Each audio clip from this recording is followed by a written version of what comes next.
सबसे बड़ा जो है वो परिणाम उभर के आएगी, ऐसा मेरा मानना है। G7 दुनिया की सर्वाधिक महत्वपूर्ण विकसित देशों का समूह है। G7 का गठन तब की गई थी जब दुनिया आर्थिक मंदी का सामना कर रहा था। 1975 ईस्वी में अमेरिका ने अपने 5 अन्य सहयोगियों के साथ एक अनौपचारिक मंच स्थापित की थी, जिसे प्रारंभिक दिनों में ग्रुप ऑफ 6 का नाम दिया गया था। उसमें अमेरिका के अलावा फ्रांस, जर्मनी, इटली, जापान और इंग्लैंड शामिल थे। बाद में हम और आप इस बात को जानते हैं कि 1978 ईस्वी में कनाडा को जब G6 का हिस्सा बना दिया गया तो इस ग्रुप का नाम ग्रुप ऑफ 7 हो जाती है, G7। अब बाद में 1998 ईस्वी में जब रूस की स्थिति बेहतर होती है तो रूस को भी G7 का हिस्सा बना दिया जाता है और G7 का नाम G8 हो जाती है। लेकिन जैसा वर्तमान में देख रहे हैं कि इस समूह का नाम G7 है, क्योंकि रूस को 2014 में जब रूस ने यूक्रेन के हिस्सा में जो क्रीमिया क्षेत्र थी, क्रीमिया को जब रूस ने अपने देश में मिला ली, तो इससे अंतर्राष्ट्रीय स्तर पे रूस के खिलाफ जो माहौल तय होती है, उसी माहौल के अंतर्गत रूस के खिलाफ आक्रोश व्यक्त करने के लिए विभिन्न देशों के समूह के दबाव ने G8 से रूस को 2014 में अलग करने की बात की, अलग घोषित कर दी और आज G7 दुनिया का वह अंतर्राष्ट्रीय समूह है जो काम कर रहा है। तो G7 में न केवल ये 7 परमानेंट मेंबर जो दुनिया के सर्वाधिक ताकतवर विकसित देश खुद को कहते हैं, है भी, क्योंकि दुनिया के अर्थव्यवस्था में इनकी सर्वाधिक महत्वपूर्ण योगदान है, लेकिन भारत जैसी उभरती हुई शक्ति जो आने वाले दिनों में दुनिया का नेतृत्व करने में सक्षम हो जाएगा, अभी तेज गति से वो अपने पथ पर दौड़ रहा है। पहले भारत चलता हुआ प्रतीत होता था, लेकिन मोदी जी के आने के बाद भारत अब दौड़ता हुआ प्रतीत होता है विकास की राह पर। और आर्थिक के जो हम लोगों ने जिस आर्थिक मुकाम को हासिल करने के लिए जिस प्रकार का प्रयास हम लोगों ने पिछले कुछ वर्षों से किए, उस पथ पर हम लोग दौड़ते हुए नजर आ रहे हैं। तो दुनिया भारत के साथ अपनी वैश्विक संबंध को किसी परिस्थिति में खोना नहीं चाहता। लेकिन कनाडा,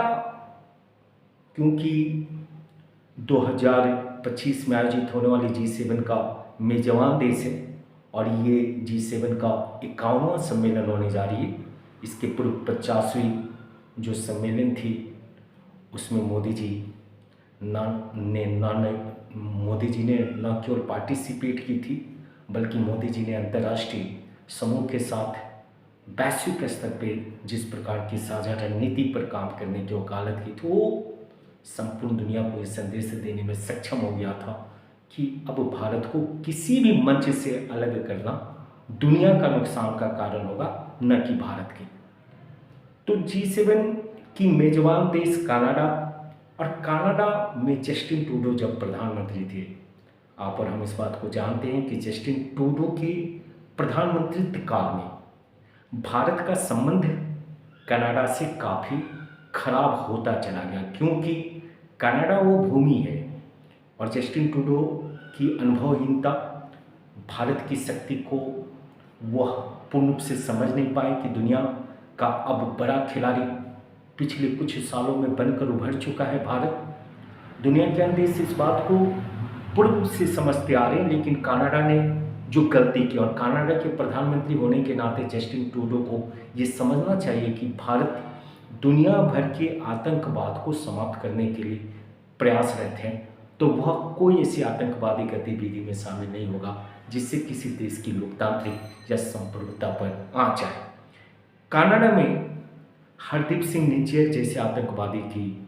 मौत होती। आतंकवादी इसलिए कहा जाता है क्योंकि भारत सरकार 2020 से ही उसे खालिस्तानी आतंकवादी घोषित कर रखा था, क्योंकि यहाँ पर हम इस बात को जानते हैं कि भारत में 2 तरीके के आतंकवादियों का समूह पिछले कुछ दिनों से देखा जा रहा है। एक तरफ आप कुछ मुस्लिम जो संगठन हैं जो आतंक के माध्यम से भारत को कमज़ोर और तोड़ने की कोशिश कर रहे हैं, और कुछ आप जानते हैं कि पंजाब में भी कुछ ऐसे ऐसे लोग उभरे जिन्होंने पंजाब को खालिस्तान देश के रूप में परिणत करने की कोशिश की। और जब भारत सरकार की शक्ति के कारण ऑपरेशन ब्लू स्टार का नाम आप जानते हैं कि इंदिरा जी की शक्ति के कारण जब पंजाब को अलग देश बनाने में वो सक्षम नहीं हो पाए, तो उस दिन के बाद से वो रुके नहीं। वो अलग अलग मुल्कों में जाकर, जिसमें कनाडा उनका सबसे महत्वपूर्ण पनाहगार साबित होता है। और कनाडा में आज हम इस बात को जानते हैं कि कई ऐसे भारत विरोधी तत्व काम कर रहे हैं जो भारत को कमज़ोर करना चाहते हैं और खालिस्तानी समर्थकों को वह फंडिंग करते हैं। तो जस्टिन ट्रूडो ने बिना ये समझे हुए कि ये आतंकवादी हरदीप सिंह निज्जर की वकालत करने के बजाय भारत की सरकार की बातों को समझना चाहिए कि हमारे किसी एजेंट ने हरदीप सिंह निज्जर की हत्या जाकर नहीं की। हरदीप सिंह निज्जर भारतीय आतंकवादी था। कनाडा सरकार को हरदीप सिंह निज्जर को बात को सौंपना चाहिए था, लेकिन कनाडा ने उल्टा, आप देखोगे, चोर को टुआल को डांटे, वो कहावत को चरितार्थ करते हुए नजर आई जब कनाडा के जस्टिन ट्रूडो ने अपने सदन में घोषणा की कि हम ये मानते हैं और हमारे पास कुछ ऐसे साक्ष्य हैं जिस साक्ष्य के अंतर्गत ये माना जा सकता है कि भारत ने हरदीप सिंह निज्जर की हत्या की। ये बात सुन करके भारतीय सरकार ने कनाडा के खिलाफ अपनी आक्रोश व्यक्त की और कड़े संदेश हमने दिया कि आप राजनीति से और दुराग्रह से प्रेरित होकर भारत पर इस तरीके के आरोप नहीं लगा सकते, और इसकी आप पे भारत दुनिया की सबसे बड़ी लोकतांत्रिक और सबसे बड़ा धर्मनिरपेक्ष देश है। भारत दुनिया की सबसे बड़ी आबादी को रखने वाला देश है। अब भारत के लोकतंत्र और संप्रभुता पर आप चुनौती दे रहे हैं जब आप इस तरीके के गंभीर आरोप लगा रहे हो। और भारत ने जो सख्त लहजे में कनाडा के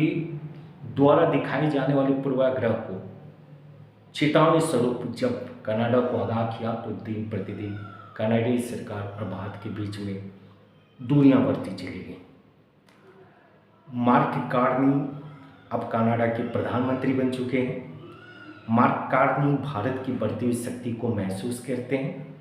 और ये जानते हैं कि कनाडा और भारत के बीच में दोस्ताना संबंध न केवल कनाडा और भारत के हित में होगा, बल्कि ये संपूर्ण दुनिया के लिए भी सार्थक संदेश का कारण बनेगा। पिछले कुछ दिनों में जिस तरीके के अंतर्राष्ट्रीय स्तर पे विभिन्न देश एक दूसरे के करीब आ रहे हैं और कुछ देश एक दूसरे से दूर जा रहे हैं, क्योंकि जो पिछले कुछ वर्षों में ये देखने को मिल रही है कि जो वर्ल्ड ऑर्डर जो तय पूर्व में थी, उसमें अब कई बार परिवर्तन नज़र आएगा। और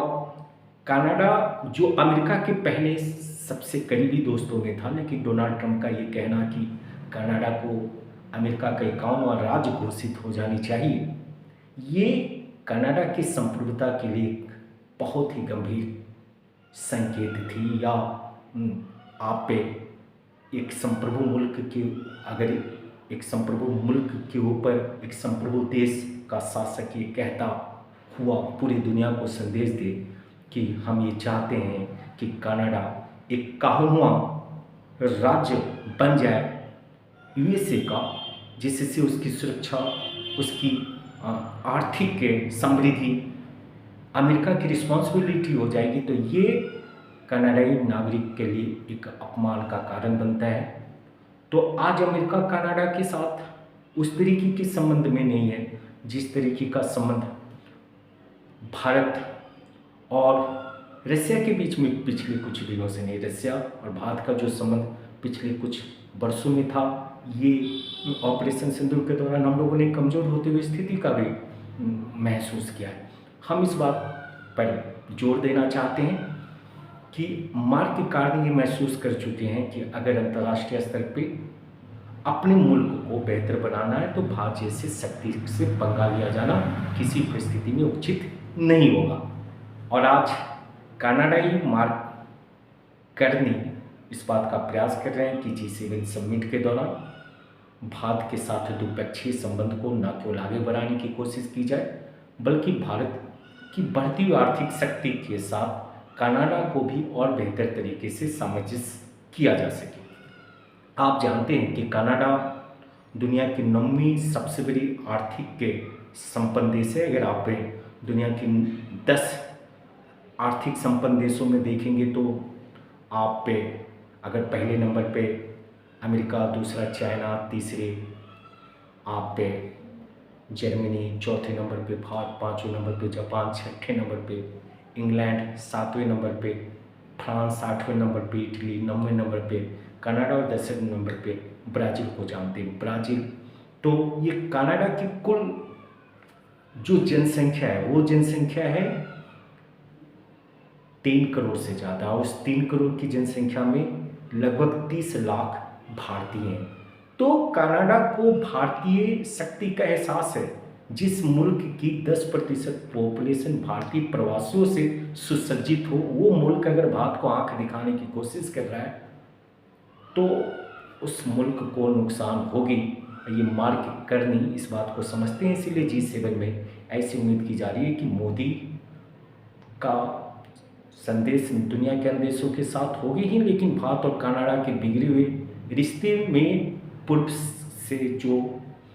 संबंध खराब हुआ है वो संबंध धीरे धीरे से ही वापस आ जाएगी और बेहतर संबंध को हम लोगों को देखना होगा। जय हिंद।